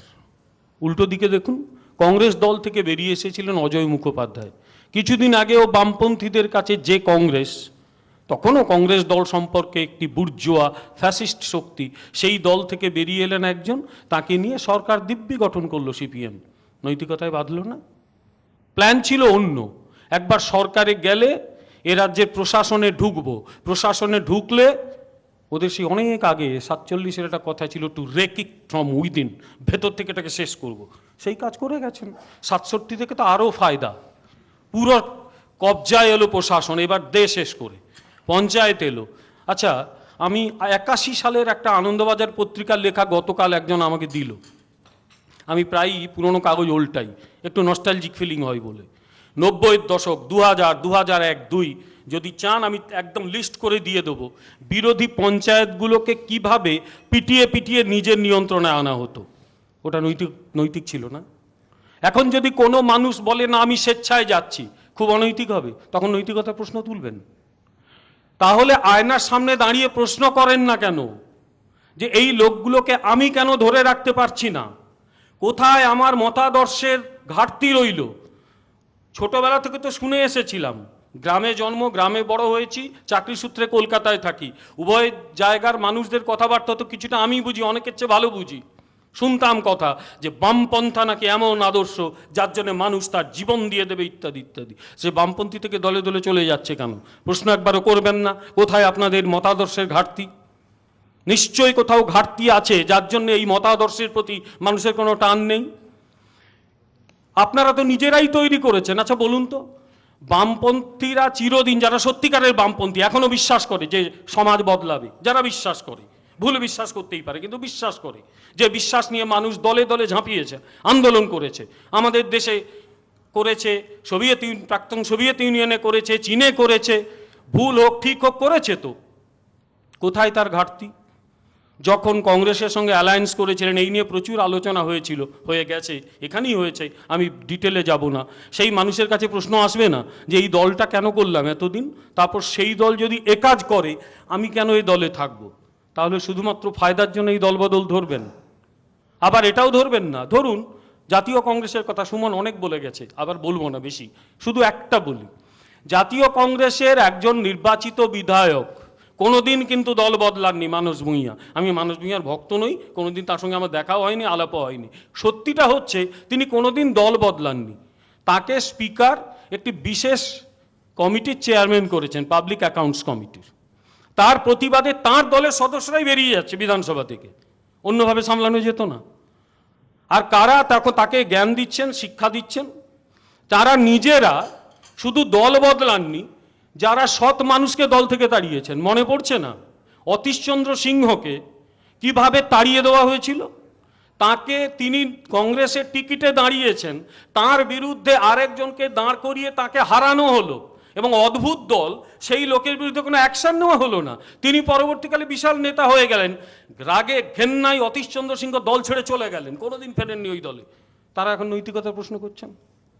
এখন ভূতের মুখে রাম নাম হয় তো শুনেছি তো, তা নইলে এই কথাগুলো আসবে কেন? তাই এই যে যার নিজের মতো নৈতিকতাগুলো ব্যাখ্যা করে যাবেন, অন্য কিছু দেখবেন না। তাই নৈতিকতার কথা কি সবার মুখে মানায় নাকি? আর একটা বিষয়, মানুষ যখন রাজনীতি করে, বিশেষত বিরোধী রাজনীতি, শাসক দলের রাজনীতি করাটা অনেক সহজ, কারণ ক্ষমতা একটা সিমেন্টিং ফ্যাক্টর। বামেরা সেটা দেখিয়ে গেছে। হ্যাঁ, বর্তমান সরকারও ক্ষমতায় রয়েছে, ক্ষমতার আকর্ষণে, ক্ষমতার নিজস্ব লজিকে মানুষ দৌড়োয় তার দিকে। সবচেয়ে সমস্যা হয় বিরোধীদের, তাদের কাছে রোল মডেলের দরকার হয়। আমি আবার বলছি, মমতা ব্যানার্জির আমি ভক্ত টক্ত কিচ্ছু নই, কিন্তু বাস্তব হচ্ছে 90-এর দশকের শেষে মানুষ যখন চূড়ান্ত হতাশ হয়ে গিয়েছিল, তার নেতৃত্ব তো ভরসা জুগিয়েছিল। আপনারা একটু প্রশ্ন করেন না কেন যে এরকম নেতৃত্ব আপনারা তৈরি করতে পারছেন না? মানুষ কাকে দেখে ভরসা করবে? যাদের দেখে ভরসা করার ছিল তারা তো কেউ সেই ভরসা জোগাতে পারছেন না। রোল মডেল কই? নিজেরা ব্যর্থ হচ্ছেন, শুধুমাত্র ওই গ্রাউন্ড লেভেলের লোকেদের দোষ দিচ্ছেন কেন? একটা কথা বলে শেষ করব। কিছুদিন আগে শুনলাম ভারতীয় জাস্ট একটা কথা শেষ করি। এই নৈতিকতার প্রশ্ন কিভাবে হয় জানেন? উত্তরপ্রদেশে যখন রমেশ ভান্ডারী বলে একজন রাজ্যপালকে দিয়ে বিজেপির সরকারকে ভাঙানো হচ্ছিল, আর যে বামপন্থীরা দলবদলের নৈতিকতা নিয়ে প্রশ্ন তুলেছিলেন, তখন তোলেননি কেন? শঙ্কর সিং বাঘেলাকে দিয়ে যখন গুজরাটের বিজেপি সরকারকে ফেলার চেষ্টা করা হয়েছিল, আপনারা তখন কেন প্রশ্ন তোলেননি? আসলে এই নৈতিকতার শব্দটাকে যে যার নিজের মতো ব্যবহার করেন, ফলে তার গুরুত্বটা হারিয়ে গেছে। তাই আমি বলবো, আয়নার সামনে দাঁড়ান, দেখুন যে নিজেরা কি ভুল করেছেন। অপরকে দোষ দেওয়ার আগে নিজের দিকে তাকানোটাই ভালো বলে আমি মনে করি। নমস্কার। একের পর এক উদাহরণ দিয়ে বিমল শঙ্কর নন্দের শানিত যুক্তি।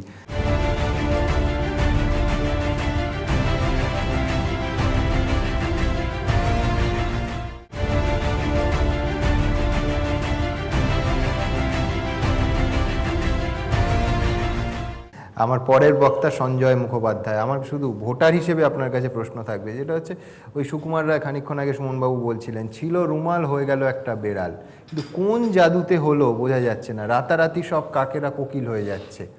আমাদের ছোটবেলায় তখনকার সুপার হিরো ছিল ম্যান্ড্রেক। জাদুকর ম্যান্ড্রেককে কি করে করলেন বললে একটাই জবাব মিলত, জাদুকররা কখনো বলে না।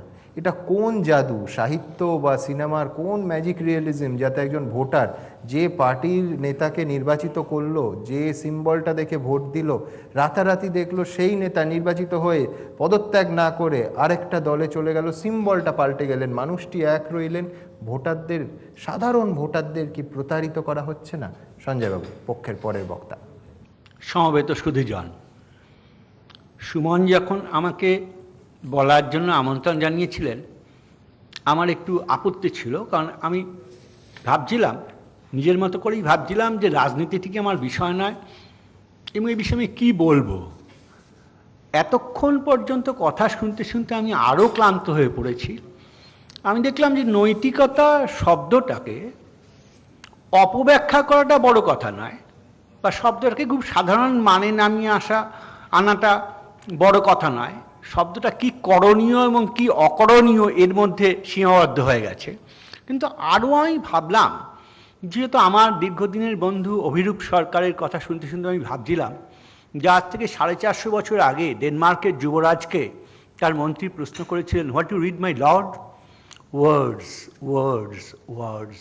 শব্দরাই মঞ্চে কি মৃত ফুলের মতন ঝরে পড়ল, বাংলা ভাষাকে কত ব্যর্থ, দীন এবং বন্ধা মনে হলো, আমাদের রাজনীতির মতন।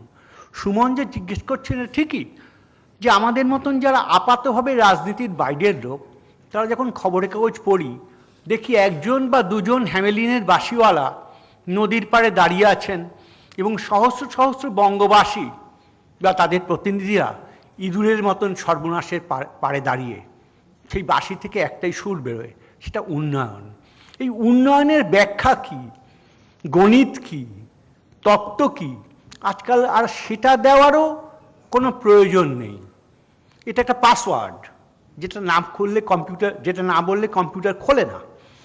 আজকাল দেখি যে বিধায়ক, সাংসদ, পঞ্চায়েত সদস্য বা যেই হোক, যারা এখানে আমার থেকে অনেকেই রাষ্ট্রবিজ্ঞান ইত্যাদি অনেক বেশি করে জানেন, সংবিধানের ধারাগুলো জানেন, যেভাবে তারা নির্বাচিত হয়েছেন তারাও জানেন, অন্যরাও জানেন, তারা যেভাবে হঠাৎ এই সুমন যেটা বলছে ম্যাজিক রিয়ালিজমের মতন, মায়াবীর, জীবনানন্দ দাশ থাকতে বলতেন মায়াবীর মতো জাদু বলে, হঠাৎ উপলব্ধি করলেন তাদের জীবনের ভুল। এরকম ঘটনা মধ্যযুগের বাংলায় ঘটেছিল। চৈতন্যদেব হরিবোল হরিবোল করতেন এবং সবাই পাল্টে যেত জগাই বাঁধাই। আজকের বাংলায় হঠাৎ কোনো কোনো নেতা জেলা সফরে যাচ্ছেন এবং দলবদ্ধভাবে লোকের চৈতন্য মুক্তি ঘটছে যে তারা এই পন্থায় যাবেন।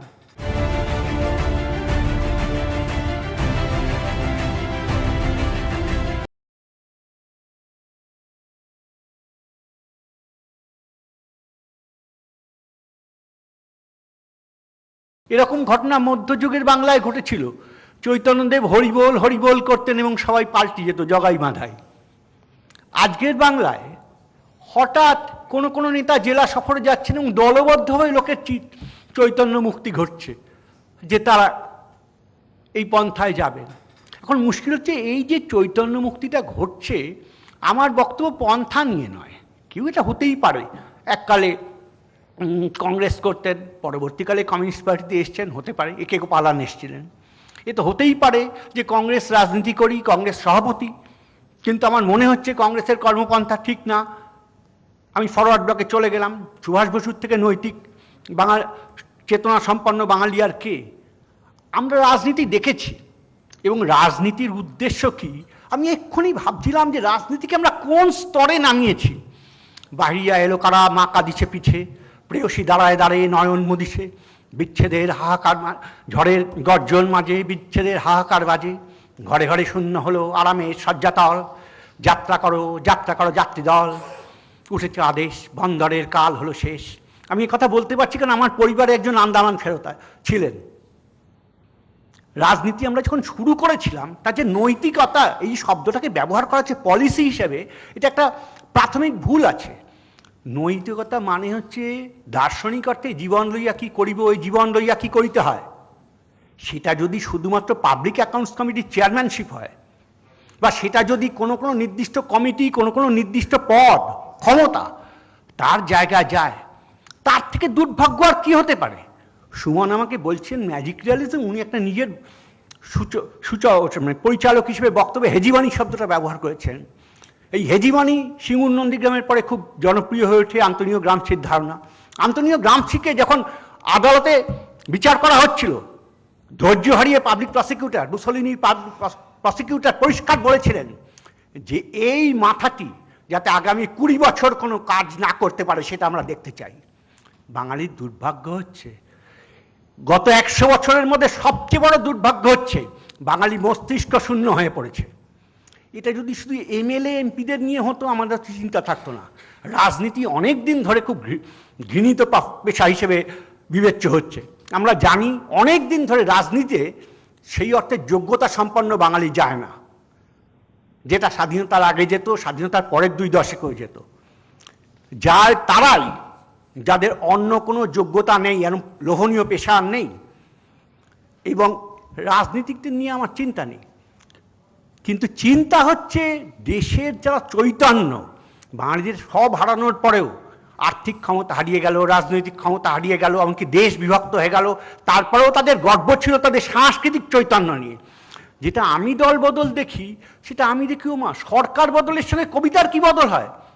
ভোটার আইডি যেমন নম্বর থাকে, আধার কার্ডের যেমন নম্বর থাকে, কবির তেমন নম্বর থাকে। সে হঠাৎ করে কখনো বুদ্ধদেব ভট্টাচার্যের কাছে পরামর্শে দাঁত দেখায়, কখনো মমতা ব্যানার্জির পরামর্শে তীর্থভ্রমণে যায়। নাট্যকার, কবি, ঔপন্যাসিক, অভিনেতা, পরিচালক, সবার একটা দল আছে। আমরা তো পুতুল নাচের কথা এই জন্য পড়িনি, বা দুঃশাসনীয় গল্পটা এই জন্য পড়িনি যে মানিকবাবু কমিউনিস্ট পার্টির সদস্য ছিলেন। আমরা তো হাসুলিবাকের উপকথা এই জন্য পড়িনি যে তারাশঙ্কর বন্দ্যোপাধ্যায় এমন একটা দল করতেন যার নাম ভারতের জাতীয় কংগ্রেস। আমরা তো বিষ্ণুদের কবিতা বা সুভাষ মুখোপাধ্যায়ের কবিতা এই জন্য পড়িনি যে তারা ভারতের জাতীয় কমিউনিস্ট পার্টির সঙ্গে জড়িত ছিলেন। সলিল চৌধুরীর সুর অনেকেই পছন্দ করেন যারা কমিউনিস্ট পার্টিকে চূড়ান্ত পছন্দ করেন। হেমন্ত মুখোপাধ্যায় বা মান্নাদের পরিচয় জানার জন্য বাঙালি কোনোদিন তারা কোন রাজনৈতিক দলকে ভোট দেন জানতে চাননি। কিন্তু দুর্ভাগ্যের বিষয় হচ্ছে এই দলবদল এমনভাবে আমাদের গ্রাস করেছে, আমাদের রন্ধ্রে রন্ধ্রে কর্কটের বীজের মতন ছড়িয়ে গেছে, যে আজকে আর রাজনীতির ডালপালাগুলো নিয়ে গবেষণা করে লাভ নেই। আজকে গোড়ায় গলদ। বাঙালি তার মস্তিষ্ককে সম্বল করে ইতিহাসের কাছে সাক্ষী রেখেছিল নিজের ভবিষ্যৎকে, সেই গোড়া তারা কেটে দিয়েছে। এখন মন্ত্রী বা বিধায়ক কখন কোন দলে থাকে তাতে আমাদের কি এসে যায়? আমরা শুধু বলতে পারি সর্বনাশের এই মধ্যরাতে রাত কত হইল, উত্তর মেলে না, উত্তর মেলে না। এখন তো 8টা বাজতে 5 মাত্র, আরও অনেক রাত পর্যন্ত আমাদের হাঁটতে হবে। সুমন, নমস্কার। অসাধারণ সঞ্জয়বাবু, অসাধারণ। নিঃসন্দেহে খুব আশঙ্কার কথা, আশঙ্কা গভীরতর হচ্ছে যখন সঞ্জয়বাবু বলেন যে বাঙালি মস্তিষ্ক শূন্য। আমার বিপক্ষের শেষ বক্তা তিনি অবশ্য মস্তিষ্ক শূন্য নন, তার কারণ তিনি ক্রিমিনাল লয়ার জ্যোতিপ্রকাশ চট্টোপাধ্যায়। কিন্তু ক্রিমিনাল লয়ার বলেই আমার একটা প্রশ্ন থাকবে যে এই সবং পঞ্চায়েত সমিতি বারবার আমাদের আলোচনায় উঠে আসছে, 10 জন যোগ দিলেন তৃণমূল কংগ্রেসে, সবাই এফআইআর নেম, খুনের আসামি, 3 জনের নামে অ্যারেস্ট ওয়ারেন্ট। আমার শুধু দুটো প্রশ্ন, হয় পুলিশ মিথ্যে কেস দিয়েছে, তারা আসলে সম্পূর্ণ নির্দোষ, অ্যারেস্ট ওয়ারেন্ট সত্ত্বেও পুলিশ দাঁড়িয়ে আছে এই মুহূর্তে, তাহলে কি আমরা এইটা ধরে নেব যে শাসক দলে যোগ দেওয়ার পরে, তৃণমূল কংগ্রেসের নেতা হয়ে যাওয়ার পর পুলিশ আর ছোঁয় না? যে ছড়াটা চতুর্দিকে চলছে যে খুনের মামলায় ছাড় চাও, তৃণমূল কংগ্রেসে যোগ দাও, সেটা সত্যি? জ্যোতিপ্রকাশ চট্টোপাধ্যায় বিপক্ষের শেষ বক্তা। নমস্কার, শুভ সন্ধ্যা। সুমনের কথা রেস ধরে বলতে হয় যে এই যে মার্ডার কেস দিলে অথবা কোনো কিছু পাওয়ার জন্য এই যে দল বদল, এই যে নীতিহীনতা, আসলে ছোটবেলা থেকে আমাদের ছাত্রাবস্থা থেকে কতগুলো শব্দবন্ধ মতাদর্শ, নৈতিকতা, এই মতাদর্শ নৈতিকতা শুনতে শুনতে আমরা 34টা বছর কাটিয়ে দিয়েছি। আমাদের ছোটবেলাটা, আমাদের লেখাপড়া, আমাদের জীবনের বেশ কিছুটা সময় এই শব্দগুলো নিয়ে বড্ড বেশি চর্চা হয়েছে। আমি একটা জিনিস বলছি যে মার্ডার কেস অর্থাৎ খুনের আসামি করে দিচ্ছে একজন বিধায়ক, এক দল থেকে আর এক দলে চলে যাচ্ছে। তাহলে আমার এই প্রশ্নটা করতে হয়, যদি খুনের আসামি হলে যদি দল বদলের কারণ হয়, তাহলে অধীরবাবু কেন কংগ্রেসের সভাপতি? আমার জানা নেই।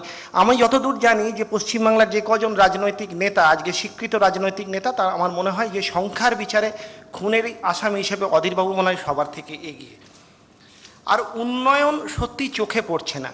উন্নয়ন 3.5 বছর ধরে যে সমস্ত বৃদ্ধজন যারা বাড়ি থেকে অনেক দূরে গিয়ে তাদের বিভিন্ন সমস্যা, বিভিন্ন সামাজিক অত্যাচার, বিভিন্ন রাজনৈতিক অত্যাচার, শাসক দলের বিরুদ্ধে প্রতিবাদ জানাতেন, কিন্তু ঘরের পাশে সমস্যা থেকে নিজেদের বিরত রাখতেন, তারা এই উন্নয়নটা তাদের চোখে পড়েনি।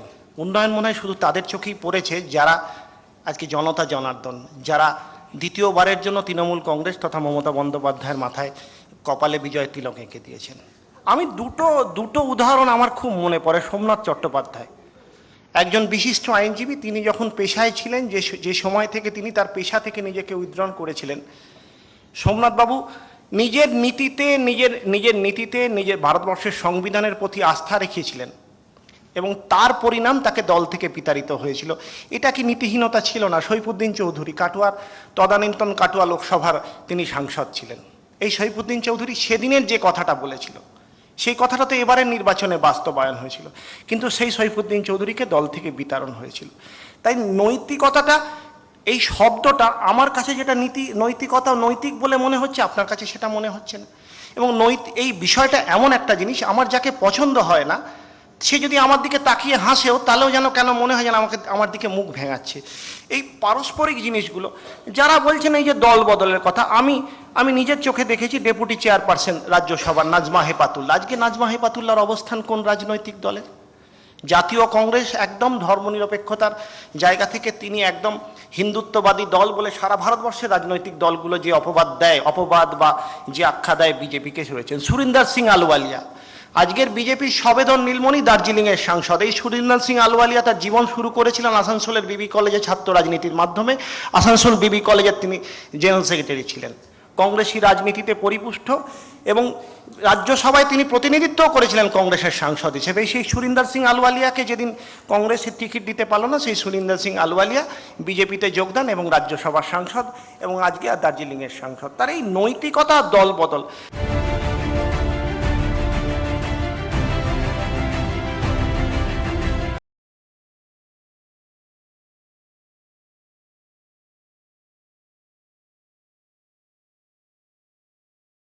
আজকে বলুন তো, যারা বলেন যে নৈতিকতার দোহাই দিয়ে যারা দল বদল করছেন, আজকে কারা যে রাজনৈতিক দলগুলো রয়েছে, বিশেষ করে বামপন্থী দল, প্রমোদবাবুর বামপন্থী, প্রমোদবাবু জ্যোতিবাবুদের নেতৃত্বাধীন সিপিএম আর বিমানবাবু নিরুপম সেনের সিপিএম এক, এটা কেউ স্বীকার করে? এটা কেউ বিশ্বাস করে? এদের থেকে অনুপ্রাণিত হবে সারা বাংলার বামপন্থী আদর্শের মানুষ? তাই ছোটবেলার দেখা সেদিনের 2011 নির্বাচনের দেয়ালে যারা আমরা দেখেছিলাম, লিখেছিল যে খুনি 72-এর খুনি কংগ্রেস আর তৃণমূল কংগ্রেসের জোটকে পরাস্ত করলো, সেই খুনি কংগ্রেসের খুনি জায়গাটা উঠে গেল, চলে এলো ধর্মনিরপেক্ষতা। অদ্ভুত চোট। বিভিন্ন অঞ্চলে সারা বাংলার প্রত্যেকটা ব্লকে নির্যাতিত কংগ্রেস কর্মী যারা ছিলেন, তারা যখন নির্যাতিত হয়েছেন, তারা যখন দেখলেন যে এবারের নির্বাচনে কংগ্রেস হাত ধরছে কাদের কথা শুনে হাত ধরছেন? ওম প্রকাশ বাবু, আমাদের অধীর বাবু, মানস বাবু, আব্দুল মান্নান সাহেব, এদের কথা শুনে হাত ধরছে। কিন্তু যারা সেদিনের অত্যাচারিত, তাদের কাছে নৈতিক মনে হয়েছিল যে তৃণমূল কংগ্রেসকে ভোট দেওয়া। আর দলবদলের কথা বলছেন, এই দলবদল ভারতবর্ষের রাজনীতিতে নতুন কিছু নয়। যদি উন্নয়ন আপনার কাছে মনে হতে পারে, যদি রাজনীতি, আমি আজও বিশ্বাস করি, হয়তো মনে হয় যে রাজনীতি পচে গেছে, কিন্তু ভালো মানুষ যারা নিন্দা করেন রাজনীতি নিয়ে, তাদের আমি বলি তারা যদি রাজনীতিতে আসেন, তা যদি না আসেন, তাহলে রাজনীতি পরিপুষ্ট হবে কি করে? তাই রাজনীতি আমার মনে হয় সবসময় সমাজ জীবনের একটা সামাজিক কাজ হিসেবে মহান কাজ হিসেবেই আমি যদি দেখি, তাহলে তার দায়িত্ব বর্তায় দলকে বাদ দিয়ে তার এলাকার, তার বিধানসভার মানুষগুলোর কাছে উন্নয়নের পৌঁছে দেওয়া। সেই উন্নয়নের পৌঁছে দেওয়ার দায়বদ্ধতায় যদি দলবদল হয়, তাতে আমার মনে হয় না কোনো নৈতিকতা, কোনো হানি হচ্ছে বা কোনো নীতিহীন কাজ করছেন। তাই যারা বিদ্রূপ করেন তাদের উদ্দেশ্যে বলি, যা খুশি ওরা বলে বলুক, ওদের কথায় কি এসে যায়? ওরাই রাতের ভ্রমর হয়ে মধুচক্রের মধু খায়। নমস্কার, ধন্যবাদ। ধন্যবাদ জ্যোতিপ্রকাশ। আমি শুধু একটা কথাই বলবো, সেটা হচ্ছে যে উদাহরণগুলো আপনি দিলেন, আমার মনে হয় তথ্যের প্রয়োজনে বলা দরকার। নাজমা হেপতুল্লাহ কিংবা এস আলুওয়ালিয়া, এরা কেউ কংগ্রেসের টিকিটে জিতে বিজেপিতে যাননি। আমাদের আলোচনাটা ছিল নৈতিকতা সেইখানে থাকছে কিনা যেখানে আমি একটা দলের টিকিটে জিতে আরেকটা দলে জয়েন করলাম। অজয় মুখোপাধ্যায় বাংলা কংগ্রেস করেছিলেন, কিন্তু সম্পূর্ণ পদত্যাগ করে নির্বাচনে গিয়ে বাংলা কংগ্রেস গঠন করে তারপর তিনি নির্বাচনে লড়েছিলেন। অজয় দে তৃণমূল কংগ্রেসের উদাহরণ, শান্তিপুরের বিধায়ক, পদত্যাগ করে আবার নির্বাচনে গিয়ে জিতে তারপর বিধানসভায় ঢুকেছিলেন। তৃণমূল থেকে উদাহরণ দিলাম, এই এক। দ্বিতীয় আমার মনে হয় বলাটা খুব দরকার, সেটা হচ্ছে আমরা নৈতিকতা পুলিশের প্রশ্নটা তুলেছিলাম যে খুনের মামলা আপনি শুরুতেই বললেন, খুন হয়েছেন কে? জয়দেব জানা। কি করতেন? তৃণমূল কংগ্রেস করতেন। কোন আমলে খুন হলেন? তৃণমূল কংগ্রেস আমলে। কোন পুলিশ মামলা দিল খুনের? তৃণমূল কংগ্রেস আমলের পুলিশ। তাহলে কি আমি এইটা বুঝবো যে তৃণমূল কংগ্রেস আমলে পুলিশ মিথ্যা মামলা সাজিয়েছিল? আমার এটাই প্রশ্ন ছিল। Sorry, open forum. যে কোনো কেউ উত্তর দিতে পারেন। আমি একটা হ্যাঁ, জিনিস বলছি please. যে দলবদল মানে শুধু নির্বাচিত প্রতিনিধি দলবদল হলেই যে নীতিহীনতা, নির্বাচিত প্রতিনিধি একটা রাজনৈতিক দল সেটা সারা জীবন দিয়ে একটা দর্শনকে চর্চা করে গেল, জীবনের উপান্তে এসে সে দলবদল করছে, সেটা না, তা তো না। সেটা আমি বলছি যে নীতিহীনতা আমার নয়। এটাতে আমি বিশ্বাস করি না। আমি- আর খুনের মামলার কথা যদি বলেন, হ্যাঁ। খুনের মামলা, খুন রাজনৈতিক হ্যাঁ। দল সরকারের অবস্থান যদিও বা বদলায়, খুন বলুন, ধর্ষণ বলুন বা অন্যান্য সামাজিক যে অপরাধগুলো আছে, এই অপরাধগুলো এগুলো আগেও যেমন ছিল সেগুলো থাকবে। এর সঙ্গে আমার মনে হয় সবসময় রাজনীতির না, কোনো যোগাযোগ আমি যেমন আপনার সঙ্গে একমত। খানিকক্ষণ আগে কথা হচ্ছিল মতাদর্শ। 2016 নির্বাচনে আমি বামপন্থীদের টিকিটে নির্বাচন লড়ছি, আমার তখন মতাদর্শ নিয়ে কোনো টান লাগছে না। আমি লড়াই করছি, জিতছি, জেতার পরে আমার টান লাগলো, আমি চলে গেলাম তৃণমূল কংগ্রেসে। এটা কি ধরনের নৈতিকতা আপনি বলুন? তা কেউ এখানটাই প্রশ্ন। আমার টান লাগলো, আমার জোট অনৈতিক হয়েছে, আমার টান লেগেছে, আমি ছেড়ে দিয়েছি, আমি নির্বাচন লড়লাম না বামপন্থী বা কংগ্রেসের টিকিটে, মিটে গেল। সেলাম প্রশ্ন করতেন এটাই, সবাই। আমার মতাদর্শের পরিবর্তন ঘটতেই পারে বা নতুন আর একটা মতাদর্শে আমি আকৃষ্ট হতেই পারি, কিন্তু আমি 1 মাস আগে 3 মাস আগে মনে করেছি এই মতাদর্শটা ঠিক এবং মানুষ এবং সেই দলকে ভোট দিল। দেড়ে কোষে আমি মমতা বন্দ্যোপাধ্যায়ের তাকে বিরুদ্ধে প্রচার বললাম, করেছি। কি 3 বলেছি মাসের নিজেও জানি মধ্যে না। আমার মতাদর্শ এত পাল্টে গেল, এটা কখনো হয় না। আসলে বিরুদ্ধেও যারা বলেছেন, একেবারে অভিরূপদার থেকে শুরু করে সর্বশেষ বিরুদ্ধের বক্তা পর্যন্ত সবাই কিন্তু পরোক্ষে স্বীকার করে নিয়েছেন যে নৈতিকতা নেই, অতীতেও ছিল না, এখনো নেই। ফলে এই যে আপনাদের বিষয়বস্তু নৈতিকতার বালাই নেই, এটাই কিন্তু ওরা পরোক্ষে স্বীকার করে নিয়েছেন। ওই অনেকটা সেই ঢাকার কুট্টির মতো প্রশ্ন, যে উল্টো গেঞ্জি পরা একজনকে জিজ্ঞাসা করেছে যাইতেছেন না আইতাছেন, ওনারাও খানিকটা confused, নৈতিকতা নেই এটা ওনারাও স্বীকার করেছেন। না, আমি একটু বলিনি, সেটা হচ্ছে নৈতিকতা নেই আমি কোথাও কিন্তু বলিনি, নৈতিকতা নিশ্চয়ই আছে। আমি যেটা বলতে চেয়েছি যে নৈতিকতার কোনো সার্বিক ডেফিনিশন দেওয়া যায় কি না, এবং নিজের মতো করে নৈতিকতার যে মানেটাকে যদি আমরা ব্যাখ্যা করি তখন কিন্তু সেখানে ঘাটতি আসে। আজকে একটাকে নৈতিক বললাম, কালকে আরেকটাকে যখন নিজের গায়ে ধাক্কা মারলো এসে তখন হয়ে গেল অনৈতিক। এই যে মতাদর্শের জায়গায়, এই যে ভাবনার জায়গায় গলদ রয়েছে, আমি সেই গলদটাকেই ধরার চেষ্টা করেছি। দুর্ভাগ্যবশত এদেশে এই ভণ্ডামিটা বামপন্থীরাই করেছে, বিশেষত সকল কমিউনিস্টরা। মতাদর্শ যদি ভণ্ড হয় তার কার্যকলাপ ভণ্ড হবে, তাই ঘটেছে। আর কি হবে? এক সেকেন্ড। প্রশ্নটা হচ্ছে যে একটা রাজনৈতিক দলের টিকিটে জিতে আর একটা রাজনৈতিক দলে চলে গেলাম শুধু ক্ষমতার জন্য, যদি আমার এই মতাদর্শ ছাড়ি তাহলে তো পদত্যাগ করব। নৈতিকতাটা এইখানটায়। ফলে আপনি যে কথাটা বলছেন ওখানে একেবারে ওটা অনৈতিক, এবং এটা তৃণমূলের সর্বোচ্চ স্তর থেকে এটাকে প্রশ্রয় দেওয়া হচ্ছে।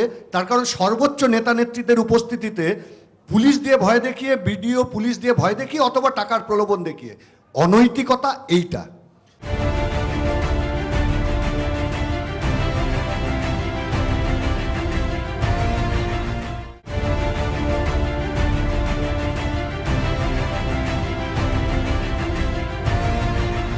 তৃণমূলের সর্বোচ্চ স্তর থেকে এটাকে প্রশ্রয় দেওয়া হচ্ছে। তার কারণ সর্বোচ্চ নেতা নেত্রীদের উপস্থিতিতে পুলিশ দিয়ে ভয় দেখিয়ে, বিডিও পুলিশ দিয়ে ভয় দেখিয়ে অথবা টাকার প্রলোভন দেখিয়ে, অনৈতিকতা এইটা। না, অনৈতিকতার সংজ্ঞা তাহলে আপনাদের নতুন করে তৈরি করতে হবে। একই প্রশ্ন তো আপনাদের সঙ্গে, মানে জোট নিয়ে মূল যে প্রশ্নটা উঠেছিল সেটা হচ্ছে 34 বছর যারা এতদিন লড়াই করলো, এক মিনিট আমাকে বলতে তারা দাও। তারা একসঙ্গে লড়াই করছে এবং একে অপরকে প্রশংসা করছে, এটা অনৈতিকতা নয়। এটা অতি অনৈতিকতা অবশ্যই নয়।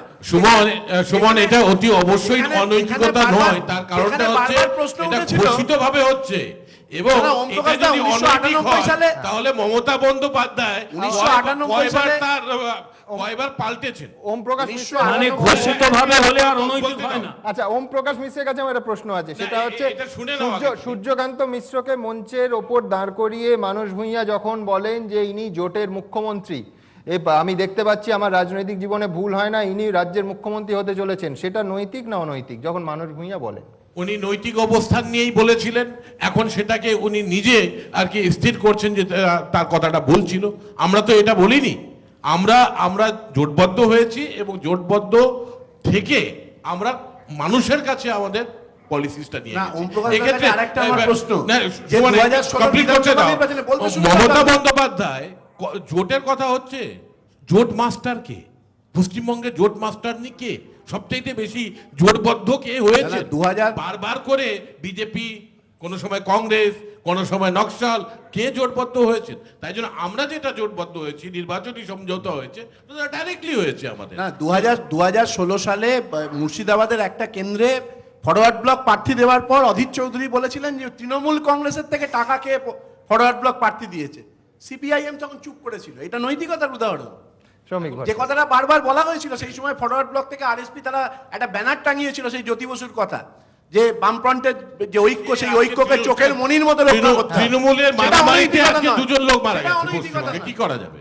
কান্দুয়ায় হাত কাটাটা অনৈতিকতা নয়, সাইবাড়ি হত্যাকাণ্ডটা অনৈতিকতা নয়, বিজন সেতুটা অনৈতিকতা নয়, কংগ্রেসের হাত ধরাটা নৈতিকতা। তাহলে আপনি স্বীকার করে নিচ্ছেন তো, স্বীকার তো করে নিচ্ছেন যে অনৈতিকতা এইটা চলছে। অনৈতিকতা আপনি তো এটাই স্বীকার করছেন। না, আপনি যখন আজকে অনৈতিকতার বিতর্কের বিষয়বস্তু আপনি যখন নেই। অনৈতিকতার প্রশ্ন নৈতিকতার তুলবেন, লড়াই নেই। অনৈতিকতার আপনি তো আমাদের সমর্থনে আপনি যখন বলছেন। অনৈতিকতার অশেষ প্রশ্ন ধন্যবাদ। তুলবেন, হ্যাঁ। আপনার অশেষ নৈতিকতা- ধন্যবাদ। আপনার নৈতিকতার ভিত্তিটা তো সঠিক থাকতে অশেষ হবে। ধন্যবাদ। আপনার নৈতিকতা নেই আপনার এটা নৈতিকতা হলো। সোজা থাকলে না আপনি না, জোর করে নৈতিকতার কথা প্রশ্ন চাপানো তুলতে যাবে না। আমরা তো বলছি সুমন, নৈতিকতা নিয়ে প্রশ্ন তোলার এখতিয়ার ওনাদের রয়েছে কিনা, বিশেষত বামপন্থী এবং কংগ্রেসে নৈতিকতা নিয়ে প্রশ্ন করার জায়গায় আছেন কি, তারপর তো অন্য আলোচনা। শ্রমিক Bhattacharya. Do they have any policy? বেশ, খুব ছোট্ট একজন রাজনৈতিক কর্মী, হ্যাঁ, প্রায় 30 বছরের বেশি সময় ধরে একটাই রাজনৈতিক দল করেছে। দল বদলের স্বাদটা কি এটা আমি ঠিক বুঝে উঠতে পারবো না। প্রথম কথা হলো, আজকের আলোচনা থেকে আমি দেখছি নৈতিকতা শব্দের তো একটা ব্যাপকতা আছে, কিন্তু আমি ব্যক্তিগত জীবনে বিশ্বাস করি রাজনীতিটা কোনো মানুষের পেশা হতে পারে না। আজকে যে আলোচনা চলছে, যদি এখান থেকে আমরা সবচেয়ে আজকের আলোচনায় সবচেয়ে উপেক্ষিত যারা থাকলেন তারা হলো কনস্টিটিউয়েন্সির ভোটাররা, যারা ভোট দিলেন। যেমন আমার দল একটা মার্জিনালাইজ ফোর্স ছিল গত নির্বাচনের আগে পর্যন্ত। যদি 2011 নির্বাচনী ফলাফল দেখি, 4%-এর সামান্য বেশি আমরা ভোট পেয়েছিলাম। পশ্চিমবঙ্গের রাজনীতি সচেতন মানুষ বিজেপি প্রার্থী পরাজিত হবেন, তার জমানত বাজেয়াপ্ত হবে জেনেও রাজ্যে 17 লক্ষের বেশি মানুষ আমাদের ভোট দিয়েছিলেন। যে মানুষগুলো এবারে ফলাফল জেনেও ধরুন বামপন্থীদের ভোট দিয়েছেন, কি তথাকথিত জোটকে ভোট দিয়েছেন, বিজেপিকে ভোট দিয়েছেন, নির্দলকে ভোট দিয়েছেন, তারা তাহলে কোথায় যাবেন?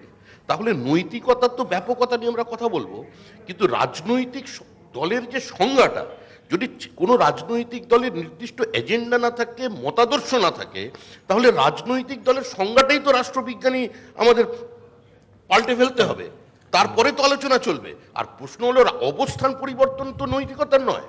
আমাদের রাজ্যের যিনি বর্তমান মুখ্যমন্ত্রী আছেন, তিনি 1998 সালে দল ভেঙেছিলেন, তৈরি করেছিলেন, আসন সমঝোতা করেছিলেন। 1999 সালে তিনি এনডিএর জোটে সামিল হয়েছিলেন, অটল বিহারী বাজপেয়ীর লালকৃষ্ণ আদবানির ছবি নিয়ে নির্বাচন লড়েছিলেন। 2001 সালে আমাদের হাত ছেড়ে কংগ্রেসের সঙ্গে নির্বাচন লড়েছেন, হেরেছিলেন, বসেছিলেন, কিন্তু তারপরেও তিনি আবার বিজেপিতে গেছেন। এটা রাজনৈতিক অবস্থান পরিবর্তন। কিন্তু যারা জিতলো, নির্বাচনও করলো, তৃণমূল কংগ্রেসের কর্মীও বহু জায়গায় আক্রান্ত হয়েছে নির্বাচনের সংঘর্ষে, বেশি বিরোধীরা হয়েছে, রক্তাক্ত ক্ষতবিক্ষত আমরাই, কিন্তু তারপরেও তো তাদের সঙ্গে বেইমানি করা হচ্ছে।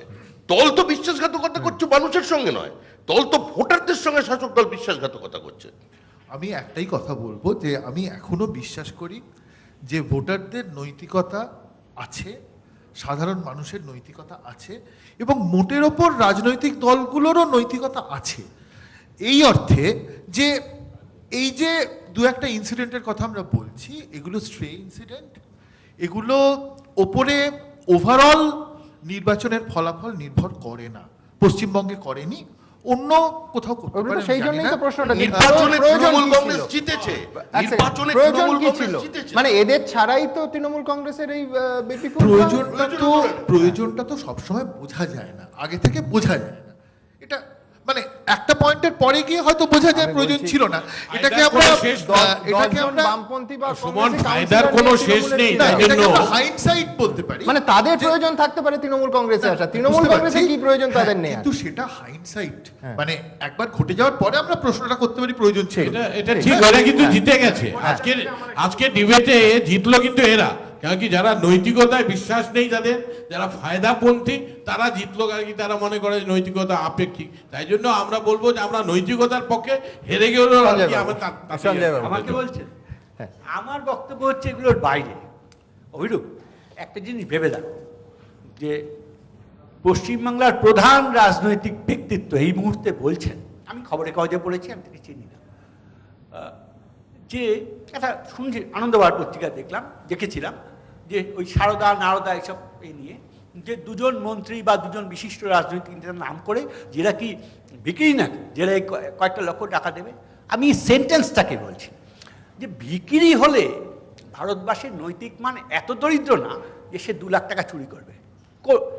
আমার বক্তব্য হচ্ছে আমরা যখন যুক্তি সাজাচ্ছি তখন যদি বিক্রি হলে 2 লাখ টাকা অথবা ধনী হলে 5 কোটি টাকা এই জায়গাগুলি আমরা যে ধরে নিয়েছি একটা দুর্নীতি, যদি অভিযোগ হয় সেটা সত্যি নাও হতে পারে, সেই জিনিসটাকে ডিফেন্ড করা যায় এইভাবে, তখনই বোঝা যায় জীবনের নৈতিক ভিত্তি না দুর্বল হতে আরম্ভ করেছে।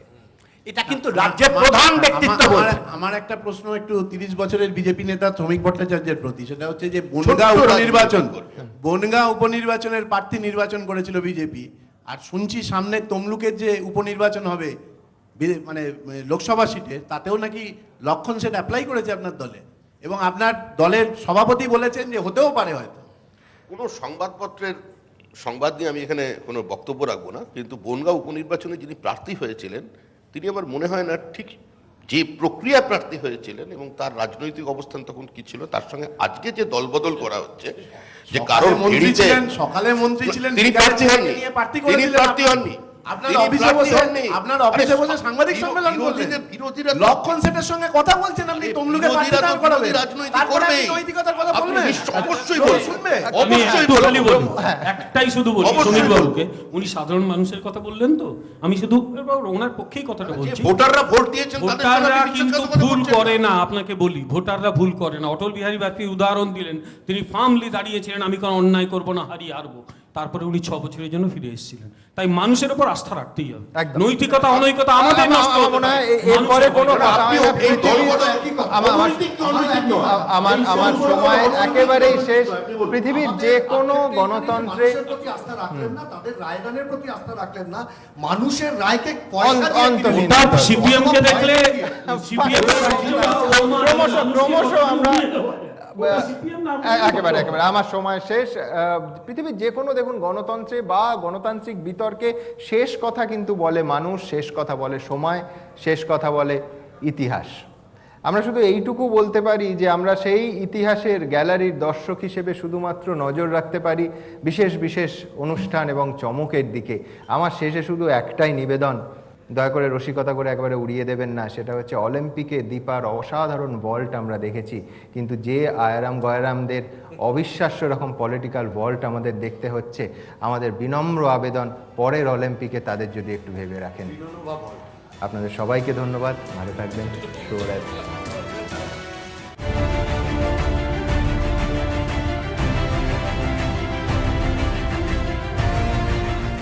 যুক্তিতক্ক নিবেদন করছে প্রাপ্তি, বাংলার পরনে বাংলার পরাণে, পাওয়ার্ড বাই বৈদ্যুতিক কোটিকা আয়ুর্বেদিক তেল, চুল পড়া থেকে সম্পূর্ণ মুক্তি। সহযোগী নিবেদক রুবি জেনারেল হসপিটাল, সেই চেনা পরিষেবা আরো উন্নত প্রযুক্তি। লিভোসিন ডিএস হার্বাল লিভার টনিক, সাপেক প্রিমিয়াম আগরবাতি, সুগন্ধে সারাক্ষণ। Print partner the Telegraph, unputdownable, radio partner 91.9 friends FM।